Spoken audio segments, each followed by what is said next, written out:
Hello बच्चों। तो आज की क्लास में आपका स्वागत है। तो आज हम class 10th exercise 2.2 question number 1 का थर्ड पार्ट सॉल्व करेंगे। तो क्वेश्चन नंबर 1 का थर्ड पार्ट क्या है? 6x² minus 3 minus 7x। तो ये है आपका क्वेश्चन नंबर 3। तो देखिए, जो ये क्वेश्चन है इसको इसने थोड़ा सा चेंज करके लिखा है। किस तरह से लिखा है? देखिए, जो c होता है ax² plus bx plus c, जो मानक प्रारूप होता है द्विघात बहुपद का, उसमें जो c होता है उसको लास्ट में लिखा जाता है, लेकिन इस प्रश्न में पहले लिखा है। देखो, -3 पहले लिखा है ना। तो हम क्या करेंगे, सबसे पहले इसको सही क्रम में लिखेंगे। 6x² माइनस 7x माइनस 3, ये चीज करना आवश्यक है। तो हमने क्या किया, देखिए, ये जो 7x है उसको पहले लिख दिया और 3 को बाद में लिख दिया।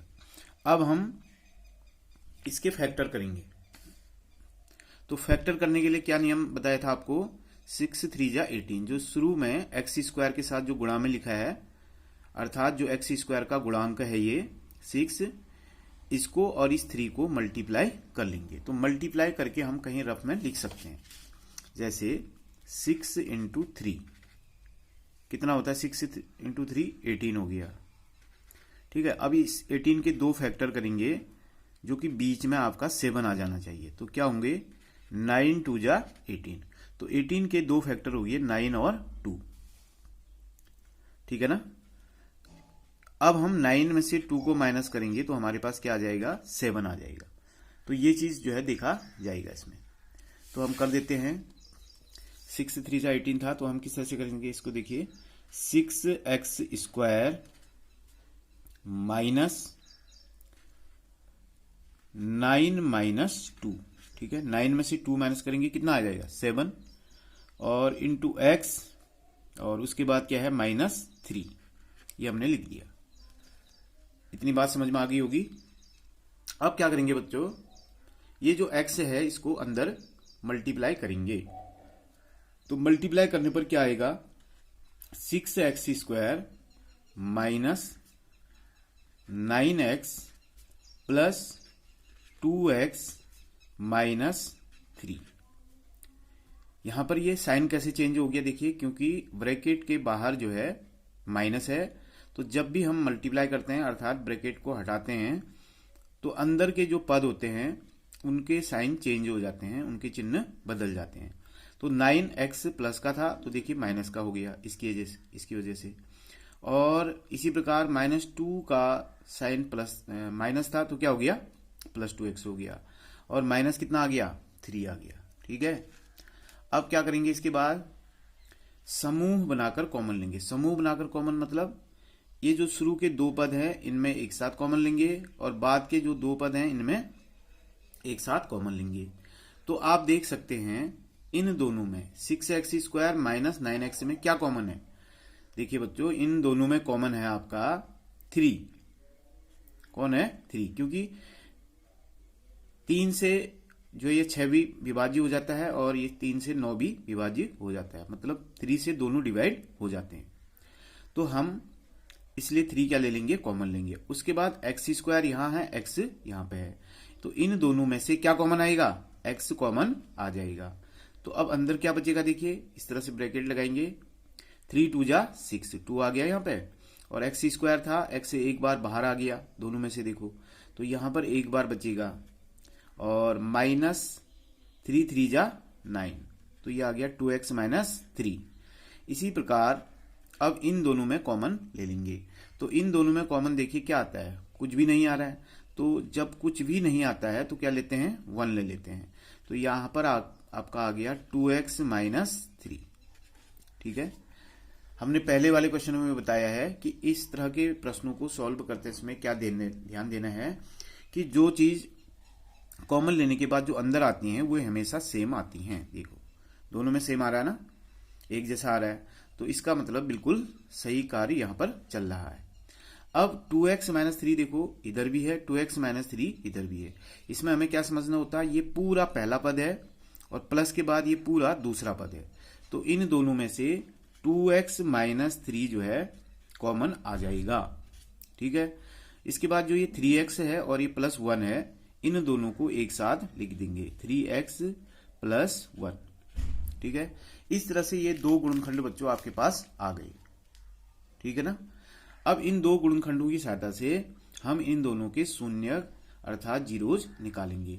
तो वो कैसे निकालते हैं, देखिए 2x minus 3 is equal to 0।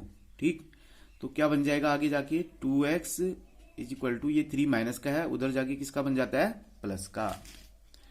अब आ जाएगा आपके पास x इक्वल टू, ये 2 जो है यहां इसके बट्टे में चला जाएगा अर्थात डिवाइड में चला जाएगा, तो x बराबर कितना आ गया 3/2। तो ये पहला शून्यक आपका आ गया।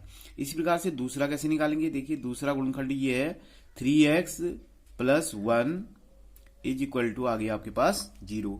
ठीक है, तो क्या हो जाएगा 3x इज इक्वल टू, ये प्लस 1 है तो इधर जाके क्या बन जाएगा -1। तो अब आपके पास आ जाएगा x इक्वल टू -1/3। तो दो शून्यक बच्चों आपके आ गए। क्या क्या आए शून्यक आपके, शून्यक जिसको हम क्या बोलेंगे जीरोज। तो ये आया बच्चों, पहला आया आपका 3/2 और दूसरा आया आपका -1/3। ठीक, तो इस तरह से दो शून्यक आपके आ गए। अब हमें क्या करना है, सत्यता की जांच करनी है या वेरिफिकेशन करना है। तो इसको हम लिखते हैं सत्यता की जांच।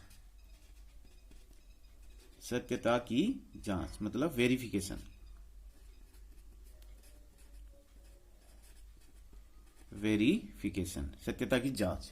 तो ये कैसे करते हैं हम लोग, देखिए ये जो द्विघात बहुपद है 6x² माइनस 7x माइनस 3, इसकी हम तुलना किससे करते हैं, ax² plus bx plus c से तुलना करते हैं। ये कौन होता है, ये द्विघात बहुपद का मानक प्रारूप अर्थात स्टैंडर्ड फॉर्म होता है। तो जब तुलना करते हैं तो a इक्वल टू क्या मिलता है बच्चों 6 और b इक्वल टू क्या है -7 और c इक्वल टू क्या है -3। इस तरह से तुलना कर देते हैं। इसके बाद क्या करते हैं, अल्फा प्लस बीटा निकालते हैं। तो alpha plus beta equal to होता है -b/a, फॉर्मूला होता है पहला। ठीक है, तो अल्फा मीन्स पहला शून्य कितना है 3/2, बीटा मीन्स दूसरा शून्य वो कितना है -1/3, तो प्लस माइनस माइनस हो जाएगा। इसी प्रकार से -b, यहाँ पे देखिए -b है तो यहाँ b की जगह पर कितना है -7, माइनस माइनस क्या हो जाएगा +7/a। a कितना है, a आपका 6 है। अब क्या करेंगे, देखिए यहां पर फ्रैक्शन आपके पास आ गया तो यहां पर इनको माइनस करना है। तो हम क्या कर सकते हैं, सीधे क्रॉस मल्टीप्लाई कर लो। तो 3 3 जा 9 और 2 1 जा 2 और 3 2 जा 6 आ गया, और इधर सेम लिखते रहेंगे 7/6।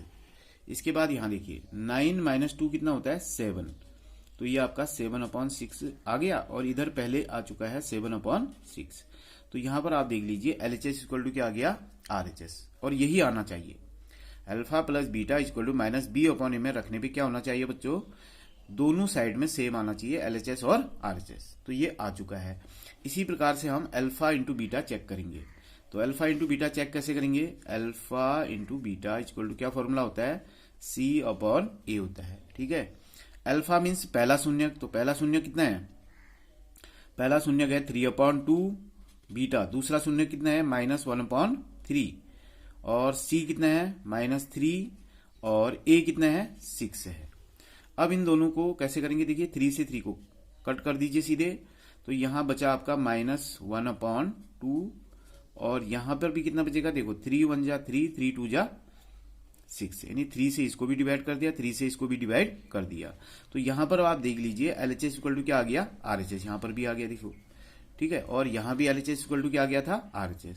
तो अब हम यहां पर फाइनली लिख सकते हैं LHS is equal to RHS, और आप फाइनली लिख दीजिए प्रूव्ड। प्रूव्ड का मतलब हो गया कि सत्यापित हो गया है कि हमारे जो जो शून्यक थे वो बिल्कुल क्या है, सही हैं। ये जो शून्यक निकाले थे हमने बिल्कुल क्या है बच्चों, सही है। तो ये क्वेश्चन नंबर आपका कौन सा था, फर्स्ट का थर्ड पार्ट था। अब हम इसी में आगे बढ़ेंगे। अब हम बात करेंगे नेक्स्ट क्वेश्चन की।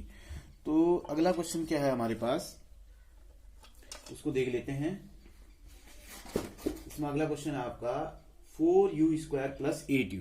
ठीक है, फोर्थ पार्ट है 4u² + 8u। तो दो क्वेश्चन आज हम कर देंगे यहाँ पे। तो इसको कैसे करेंगे, देखिए इसको दूसरे ढंग से सॉल्व करेंगे, क्योंकि इसमें केवल दो ही पद हैं, एक दो पद, तीसरा जो सी होता है वो नहीं है, तो सी इसमें गायब है। तो इसमें हम उस तरह से फैक्टर नहीं करेंगे जिस तरह से हमने इसके किए थे। तो इसमें हम क्या करेंगे, देखो फैक्टर का एक पहला रूल ये होता है कि अगर किसी भी बहुपद में, है ना, अगर कोई चीज कॉमन आ रही है तो पहले उसको कॉमन ले लेना चाहिए। तो इन दोनों में अगर आप गौर से देखें, 4 इधर है 8 इधर है, तो इन दोनों में आपका 4 कॉमन आ जाएगा। और u² और 8 में क्या कॉमन आएगा, इन दोनों में कॉमन आपका आ जाएगा u कॉमन आएगा। तो अंदर बचेगा 4 1 जा 4, है ना, u + 4 2 जा 8, बस ये u आपका कॉमन आ गया था, इन दोनों में से 4 आपका कॉमन आ गया था। ठीक है, तो इतने ही इसके फैक्टर हो जाते हैं। इसके बाद हम क्या करेंगे, 4u पहला फैक्टर हुआ इसमें और u + 2 दूसरा फैक्टर हुआ, तो इक्वल टू 0 करेंगे तो u बराबर आपका आ जाएगा 0/4, तो इज इक्वल टू आपका फाइनली आ गया 0। इस तरह से फर्स्ट वाला शून्यक आ गया। अब दूसरा गुणनखंड क्या था इसमें, u + 2 था बच्चों, तो u + 2 = 0, तो u = आपका आ गया -2, ये दूसरा शून्यक भी आ गया। तो क्या क्या आ गए इसके शून्यक, देखिए इसके दो शून्यक आ गए आपके, पहला आया आपका 0 और दूसरा आया आपका -2, ये दो शून्यक आ गए। अब हम क्या करेंगे बच्चों, इसमें भी इसी तरह से अल्फा + बीटा फाइंड आउट करेंगे। तो अल्फा + बीटा क्या होता है, -b/a। ठीक है, b कितना है, फिर इसमें तुलना जब करेंगे, तुलना कर लीजिए, देखिए b की जगह पर 8 है, a की जगह पर 4 है, c इसमें 0 हुआ बच्चों, ये चीज आप समझ लें। c कितना हुआ इसमें, क्योंकि c इसमें गायब है, तो c की जगह पर हम जब भी आएगा 0 लिखेंगे। तो अल्फा + बीटा, पहला शून्यक आपका 0 था, दूसरा शून्यक आपका -2 था, बराबर b कितना है, b आपका 8 है और यहां माइनस लगा देंगे, और a कितना है, 4 है। ठीक, तो ये आपका आ जाएगा 0 - 2 कितना हो गया, -2 इज इक्वल टू, यहां पर भी 4 2 जा 8 -2, देखिए आ चुका है। LHS = RHS आ चुका है, देखिए। ठीक है, यहाँ पे क्या किया, अल्फा की जगह 0 लिखा, बीटा की जगह -2, बी की जगह पर 8 हो गया, ये माइनस पहले से फॉर्मूले में है, और नीचे a की जगह पर 4 लिखा, अब डिवाइड किया तो -2 = -2, मतलब LHS = RHS आ गया। इसी प्रकार से अब निकालेंगे बच्चों हम अल्फा × बीटा। तो अल्फा × बीटा का क्या होता है, c/a होता है। अल्फा पहला शून्य कितना है, 3/2, सॉरी मैंने उधर का लिख दिया, हाँ पहला शून्य है आपका 0 और बीटा है आपका -2, और c कितना है, c इसमें 0 है, जैसे कि मैंने पहले बता दिया था आपको, c 0 है, और a कितना है, a आपका 4 है। तो यहां पर क्या होगा, 0 × -2 करेंगे तो 0 आएगा, और 0/4 करेंगे तो भी क्या आएगा, 0। यहां पर भी आप देख सकते हैं LHS = RHS आ चुका है। ठीक है, यहां पर भी LHS = RHS आ चुका है, यहां पर भी आ चुका है, तो इसका मतलब वेरिफिकेशन हो चुका है। तो फाइनली हम लिख देंगे LHS = RHS, है ना, प्रूव्ड। क्या प्रूव्ड हुआ कि हमारे दोनों शून्यक बिल्कुल क्या हैं, सही हैं। दो शून्यक क्या क्या आए थे हमारे पास, 0 और -2, तो ये सही है। इस बात की पुष्टि कराता है LHS = RHS। कब, alpha + beta = -b/a, alpha × beta c/a, ये जो है LHS = RHS ला चुका है। तो इस तरह से आज हमने क्वेश्चन नंबर फर्स्ट के थर्ड पार्ट और फोर्थ पार्ट को यहाँ पर क्या किया, सॉल्व किया। ये देखिए, तो इस तरह से यदि आपको क्वेश्चन समझ में आ रहे हैं तो आप लाइक कर दीजिए, ठीक है ना, शेयर कर दीजिए और सब्सक्राइब भी कर देंगे, साथ में बेल आइकॉन भी प्रेस कर देंगे। तो आज के लिए बस इतना ही, थैंक यू।